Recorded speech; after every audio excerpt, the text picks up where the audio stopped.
ആകാശവാണി കവരത്തി. പവിഴമണ്ണിലെ സാഹിത്യം. ആകാശം കരിമേഘങ്ങൾ കൊണ്ട് നിറഞ്ഞിരിക്കുന്നു. ദീർഘമായ വേനലിൻ്റെ ചൂടിൽ പൊള്ളിയ ഭൂമി ആദ്യ മഴത്തുള്ളികളെ കാത്തിരിക്കുന്നത് പോലെ നിശബ്ദമായി നിന്നു. പെട്ടെന്ന് വീശിയെത്തിയ തണുത്ത കാറ്റിനൊപ്പം മഴയുടെ ആദ്യ തുള്ളികൾ മണ്ണിലേക്കിറങ്ങി. നനഞ്ഞ മണ്ണിൻ്റെ മണം ദ്വീപിലാകെ പരന്നപ്പോൾ പ്രകൃതിക്കും മനുഷ്യർക്കും പുതുജീവൻ വെച്ചു. എന്നാൽ മഴ ദ്വീപുകാർക്ക് ഒരേ അനുഭവമല്ല സമ്മാനിക്കുന്നത്. ഓരോ ദ്വീപിലേക്കും നിത്യോപയോഗ സാധനങ്ങൾക്ക് കേരളത്തെ ആശ്രയിക്കണം. കാലവർഷമാവുമ്പോൾ പച്ചക്കറികൾക്കും പലവ്യഞ്ജനങ്ങൾക്കും ക്ഷാമം നേരിടുന്നു. ഈ സമയം ദ്വീപുകാരുടെ മുഖ്യ ഭക്ഷണം എന്ന് പറയുന്നത് ഉണക്കമീൻ കൊണ്ടുള്ള വിവിധ കറികളായിരിക്കും. പച്ചമീന് പോലും കാലവർഷക്കെടുതിയിൽ കിട്ടാൻ പ്രയാസമാണ്. ഈ സമയങ്ങൾ ഓരോ ദ്വീപുകാർക്കും അതിജീവനം കൂടിയാണ്. കാലവർഷത്തിൻ്റെ പശ്ചാത്തലത്തിൽ ഒരു സാധാരണ കുടുംബത്തിൽ സംഭവിക്കുന്ന കാര്യങ്ങൾ കോർത്തിണക്കി കെ മാരി എഴുതിയ കഥയാണ് കൊടുക്ക. നമുക്ക് കഥ കേൾക്കാം. കഥാവായന ബി സമിയ, സലാഹിയ മൻസിൽ. കൊടുക്ക. രചന കെ മാരി.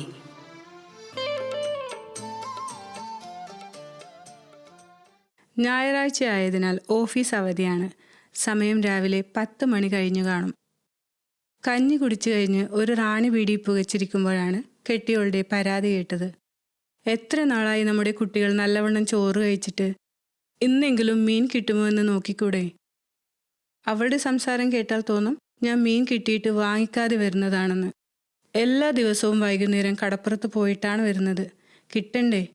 ബോട്ടിന് കിട്ടിയെങ്കിൽ തന്നെ അത് നേരത്തെ കഴിഞ്ഞു പോകും. എന്തു ചെയ്യാൻ? ഓഫീസിൽ പോകാതെ മീൻ വാങ്ങിക്കാൻ പോകാനാവില്ലല്ലോ. ഏതായാലും അവളുടെ വാക്ക് കേട്ടില്ലെന്ന് വേണ്ട. ശമ്പളം വാങ്ങിവെച്ചതിൽ നിന്ന് ബാക്കിയുള്ള 100 രൂപയുടെ നോട്ടെടുത്ത് പോക്കറ്റിലിട്ട് ഞാൻ പുറത്തിറങ്ങി നടന്നു. നടക്കുമ്പോൾ എൻ്റെ ചിന്തകൾ പല വഴിക്കും തിരിഞ്ഞു. ദ്വീപിന് 4 ഭാഗവും വിശാലമായ കടലാണ്. കടൽ നിറയെ മീൻ. പക്ഷേ ഒരു കഷ്ണം മത്സ്യം കഴിച്ചിട്ട് മാസങ്ങളോളമായി. മഴക്കാലമല്ലേ, ആരോട് പരാതി പറയാൻ? എല്ലാം സഹിക്കുകയല്ലാതെ വേറെന്തു വഴി? കുറച്ചുകൂടി നടന്നപ്പോൾ ജെട്ടിക്കടുത്തെത്തി. അവിടെയുള്ള ഒരു പീടികയുടെ മുമ്പിൽ വലിയ ജനക്കൂട്ടം. എന്താണെന്ന് അന്വേഷിച്ചപ്പോൾ എത്രയോ ദിവസം കൂടി വന്ന കപ്പലിൽ പച്ചക്കറി വന്നിട്ടുണ്ടത്രേ.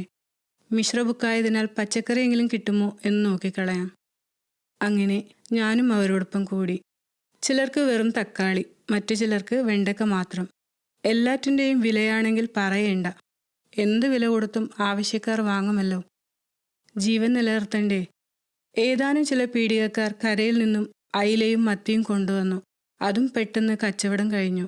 ഇക്കണക്കിന് കുറെ കഴിഞ്ഞാൽ തേങ്ങയും കൂടി ഇറക്കുമതി ചെയ്യേണ്ടി വരുമോ? ആർക്കറിയാം. എന്നെപ്പോലെ പച്ചക്കറിയൊന്നും കിട്ടാത്തവരായിരുന്നു അധികവും. പച്ചക്കറി കിട്ടാത്ത നിരാശയോടെ മീൻ കിട്ടുമോ എന്ന പ്രത്യാശയോടു കൂടി ജെട്ടിയുടെ അടുത്തേക്ക് നടന്നു. അവിടെയും ആൾക്കാർ കൂട്ടം കൂടിയിരുന്നു. ബീഡിയും സിഗരറ്റും വലിച്ച് നാട്ടുവർത്തമാനവും പറഞ്ഞ് മീൻ ബോട്ടിൻ്റെ വരവും കാത്തിരിപ്പാണ്. അവരിൽ ഒരാളായി ഞാനും കൂടി. സമയം ഉച്ചകഴിഞ്ഞ് വൈകുന്നേരമായി. പകലോൻ പടിഞ്ഞാറെ ചക്രവാളത്തിൽ തല ചായ്ക്കാൻ ഒരുങ്ങുകയാണ്. പെട്ടെന്ന് ഒരാളുടെ ശബ്ദം കേട്ടാണ് ഞാൻ ചിന്തയിൽ നിന്നും ഉണർന്നത്. കുറേ സമയമായല്ലോ ഇരിപ്പ് തുടങ്ങിയിട്ട്. ഞാൻ 3ാമത്തെ വരവാ. എന്താ, മീനിന് വന്നതാണോ?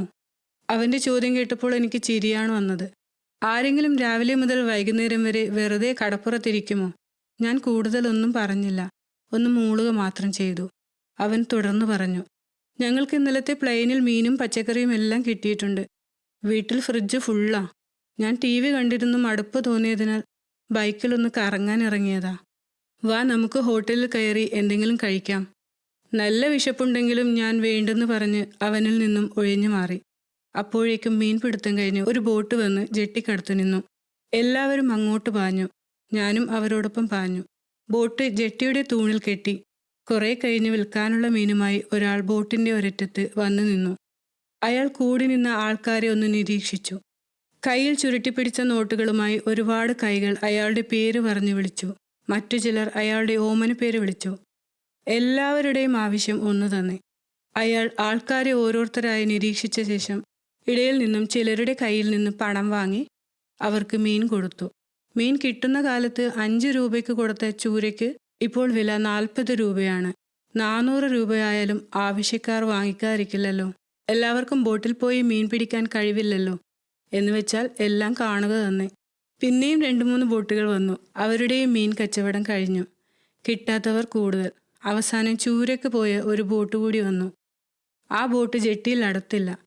അത് ആങ്കർ പോയിന്റിൽ തന്നെ നിന്നു. ബോട്ടിൽ നിന്നും ആൾക്കാർ ഇറങ്ങാത്തത് കാരണം ആവശ്യക്കാർ കടലിലേക്ക് ഇറങ്ങി. നടുവോളം വെള്ളത്തിലിറങ്ങി മീൻ വാങ്ങിക്കാൻ തുടങ്ങി. നാണിച്ചു നിന്നിട്ട് കാര്യമില്ലെന്ന് തോന്നിയ ഞാനും മറ്റുള്ളവരെ പോലെ കടലിലിറങ്ങി. ബോട്ടിനടുത്തെത്തിയപ്പോൾ ആരോ പിന്നിൽ നിന്നും എൻ്റെ ചെരുപ്പിൽ ചവിട്ടി. ഞാൻ കാൽ വലിച്ചപ്പോൾ ചെരുപ്പ് ചെളിയിൽ മുങ്ങിപ്പോയി. ഞാൻ കാലുകൊണ്ട് പരതിയെങ്കിലും നിഷ്ഫലം. 5 ദിവസം മുമ്പ് 100 രൂപ കൊടുത്തു വാങ്ങിയ ചെരുപ്പ് നഷ്ടമായി. മീൻ കിട്ടിയിരുന്നെങ്കിൽ അതെല്ലാം സഹിക്കാമായിരുന്നു. പക്ഷേ നിരാശ മാത്രം ബാക്കിയായി. മീൻ തീർന്നു. നനഞ്ഞു കുതിർന്ന ഞാൻ നഗ്നപാതനായി കരയിലേക്ക് തിരികെ അടുക്കുമ്പോൾ ആരോ പറയുന്നത് കേട്ടു. ഏതോ ബോട്ടിന് കുടുക്ക കിട്ടിയിട്ടുണ്ടെന്ന്. കേട്ടപാടെ അങ്ങോട്ടോടി. അവിടെ എത്തുമ്പോഴേക്കും വലിയൊരു ക്യൂ ആയി കഴിഞ്ഞിരുന്നു. കുടുക്ക വിൽപ്പന നടത്തുന്നത് ഒരു പ്രത്യേക സ്ഥലത്താണ്, ഒരു ഷെഡിനു മുമ്പിൽ. ആ ഷെഡ് കമ്പിവല കൊണ്ട് ചുറ്റപ്പെട്ടിരിക്കുന്നു. അതിൻ്റെ ഒരറ്റത്താണ് കച്ചവടം. ജീവനുള്ള മനുഷ്യനു പകരം അവരുടെ പ്രതിനിധികളായ ചെരുപ്പും സൈക്കിൾ കൊട്ടകളുമാണ് ക്യൂവിൽ സ്ഥാനം നിർണ്ണയിക്കുന്നത്. ചെരുപ്പ് നഷ്ടപ്പെട്ടതിനാൽ ചെരുപ്പോ സൈക്കിൾ ചവിട്ടാത്തതിനാൽ സൈക്കിൾ കൊട്ടയോ എനിക്കില്ല. അവസാനം ഒരു കൂട്ടുകാരൻ്റെ സൈക്കിൾ കൊട്ട കടം വാങ്ങി എൻ്റെ സ്ഥലത്ത് വെച്ചു. കല്ല്, തോടി, മാടി മുതലായവയ്ക്ക് ക്യൂവിൽ സ്ഥാനമില്ല. അവ അംഗീകരിക്കുന്നതുമല്ല. ആൾക്കാരെല്ലാം കുടുക്കകളുമായി വന്ന ബോട്ടിനെയും പ്രതീക്ഷിച്ച് കടപ്പുറത്ത് കൂടി നിൽക്കുകയാണ്. ഏതാനും സമയത്തിനുള്ളിൽ കുടുക്കയുമായി ബോട്ട് വന്ന് നങ്കൂരമിട്ടു. അതിലെ ആൾക്കാർ ചായയും കുടിച്ച് ബീഡി വലിച്ചിരുന്ന് സമയം തള്ളി നീക്കുകയാണ്. എന്നെപ്പോലെയുള്ള മീൻ ആവശ്യക്കാർ എല്ലാം സഹിച്ചുകൊണ്ട് കടപ്പുറത്ത് കാത്തു നിൽക്കുകയാണ്. കുറെ കഴിഞ്ഞപ്പോൾ ചാക്കിൽ കുടുക്കയുമായി അവർ ഇറങ്ങി. മീൻ വിൽപ്പന നടത്തുന്ന സ്ഥലത്തേക്ക് നടക്കുമ്പോൾ അവർക്ക് അകമ്പടി എന്നോണം ഞങ്ങളെല്ലാം നടന്നു. പെട്ടെന്ന് ക്യൂവിൽ ചെരുപ്പിനും സൈക്കിൾ കൊട്ടയ്ക്കും പകരം ജീവനുള്ള വിശപ്പും ദാഹവുമുള്ള മനുഷ്യർ നിലയുറപ്പിച്ചു. നീണ്ട ക്യൂ. ഞാൻ ഏതാണ്ട് ക്യൂവിൽ മധ്യത്തിലാണുള്ളത്. മീൻ കച്ചവടം തുടങ്ങി. 10 രൂപയ്ക്കാണ് കുടുക്ക കൊടുക്കുന്നത്. ചില്ലറ ഇല്ലെങ്കിൽ മീനില്ല. അതാണ് നിയമം. അതിനാൽ അടുത്ത കൂട്ടുകാരനിൽ നിന്ന് 10 രൂപ വാങ്ങി കയ്യിൽ സൂക്ഷിച്ചു. പ്രതീക്ഷിച്ചു നിന്നു. ക്യൂവിൻ്റെ മുന്നിൽ നിന്ന് ഓരോ ആൾക്കാർ ചുരുങ്ങുമ്പോൾ ക്യൂവിൻ്റെ പിന്നിൽ ആളുകളുടെ എണ്ണം കൂടുകയാണ്.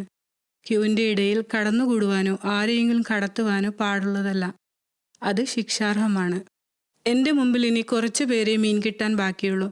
എൻ്റെ ഹൃദയം ആകാശവാണിയിലൂടെ വിജയികളുടെ നമ്പർ വിളിച്ചു പറയുമ്പോൾ അടുത്ത നമ്പറുകാരനെ പോലെ പടപടാ പിടയ്ക്കുകയാണ്. മീൻ കിട്ടുമോ ഇല്ലയോ എന്നുള്ള സംശയം. പ്രതീക്ഷയോടെ നിന്നു. ഇടയ്ക്കിടെ പിന്നിൽ നിന്നും ചെറിയ തള്ളുകളും മുറുമുറുപ്പുകളും കേൾക്കാം. വലിയ ലാബാലവൃദ്ധം ജനങ്ങളുണ്ട്. അതിൽ ആരോഗ്യവാന്മാരും രോഗികളുമുണ്ട്. എല്ലാവരുടെയും ആവശ്യം ഒന്ന് തന്നെ. ഇനി ഏതാണ്ട് 10 പേരെ എൻ്റെ മുമ്പിൽ മീൻ കിട്ടാൻ ബാക്കിയുള്ളൂ. അതിൽ നിന്നും ഓരോരുത്തരായി ചുരുങ്ങി അവസാനം 3 പേർ മാത്രം ബാക്കിയായി. അതിൽ നിന്നും ഒരാൾ പോയി. ഇനി ഒരാൾ മാത്രം. പെട്ടെന്നായിരുന്നു പിന്നിൽ നിന്നും ശക്തിയുള്ള ഒരു തള്ളൽ. ഞാൻ കമ്പിവേലിയിൽ മറിഞ്ഞു വീണു. എൻ്റെ ഷർട്ട് കീറിപ്പോയി. പ്രതീക്ഷിക്കാതെയാണ്. ഞെട്ടിപ്പോയ എന്നെ ദുഃഖത്തിൻ്റെ ആഴക്കടലെ താഴ്ത്തിക്കൊണ്ടുള്ള മീൻ വിൽപ്പനക്കാരൻ്റെ അറിയിപ്പുണ്ടായത്. മീൻ തീർന്നുപോയി. മീൻ വിൽപ്പനക്കാർ കാലിക്കൊട്ടയുമായി ഷെഡിലേക്ക് തിരിച്ചുപോയി. സമയം രാത്രി ഒരുപാട് വൈകിയിരുന്നു. ഞാൻ നിരാശയോടെ വീട്ടിലേക്ക് തിരിച്ചു നടക്കുമ്പോൾ അറിയാതെ ചിന്തിച്ചു പോയി. പരിഷ്കാരത്തിൻ്റെയും പുരോഗതിയുടെയും മേലെത്തട്ടിൽ നിൽക്കുന്നു എന്ന് അവകാശപ്പെടുന്ന നമുക്ക് നമ്മുടെ മുഖ്യാഹാരമായ ചോറും മീൻ കറിയും പോലും എത്ര വീടുകളിലുണ്ട്. കാലിൽ ചെരുപ്പില്ലാതെ കീറി മുഷിഞ്ഞ ഷർട്ടുമായി ഞാൻ വീട്ടിൽ തിരിച്ചെത്തിയപ്പോൾ കെട്ടിയോളുടെ പരാതി വീണ്ടും. ഇതെന്തു പോക്കാ? രാവിലെ പോയതല്ലേ? മീൻ കിട്ടിയില്ലെങ്കിലും രാത്രിയാവും മുമ്പ് തിരിച്ചെത്തേണ്ടതല്ലേ? കുട്ടികൾ നിങ്ങളെയും കാത്തിരുന്ന് ചോറ് കഴിക്കാതെ ഉറങ്ങിപ്പോയി. ഞാൻ അവളോടൊന്നും പറയാതെ വീടിനകത്തേക്ക് കടന്നു. വിശന്നുറങ്ങുന്ന കുട്ടികളെ കണ്ടപ്പോൾ പൊട്ടിച്ചിരിക്കണോ അതോ പൊട്ടിക്കരയണോ എന്നൊരു സംശയത്തോടെ ഇരുന്നു പോയി. ഇനി കഥാകാരനെക്കുറിച്ച്. കെ. മാരി എന്ന തൂലികാ നാമത്തിൽ അറിയപ്പെടുന്ന മാരിയപ്പാപ്പാട കിടാവ് 1956 കൽപ്പേനി ദ്വീപിൽ ജനിച്ചു.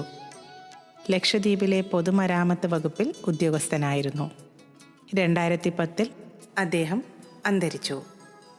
ദ്വീപ് ജീവിതം പശ്ചാത്തലമാക്കിയ അനേകം ചെറുകഥകൾ അദ്ദേഹം രചിച്ചിട്ടുണ്ട്. നർമ്മം തുളുമ്പുന്ന ശൈലികളും കുറിക്കുകൊള്ളുന്ന ആക്ഷേപഹാസ്യങ്ങളും കെ മാരിയുടെ ഭാഷയുടെ പ്രത്യേകതകളാണ്. അടുത്ത ആഴ്ച മറ്റൊരു സൃഷ്ടിക്കായി കാത്തിരിക്കാം, കാതോർക്കാം. ലക്ഷദ്വീപിലെ സാഹിത്യ സൃഷ്ടികളെ പരിചയപ്പെടുത്തുന്ന പരിപാടി പവിഴമണ്ണിലെ സാഹിത്യം. എല്ലാ ശനിയാഴ്ചയും രാവിലെ 7:05 വൈകിട്ട് 5:05 കേൾക്കാം. ഈ പരിപാടി ശ്രോതാക്കൾക്കായി തയ്യാറാക്കിയത് ഹലിമ ബീഗം, കടപ്രത്തയില്ലം.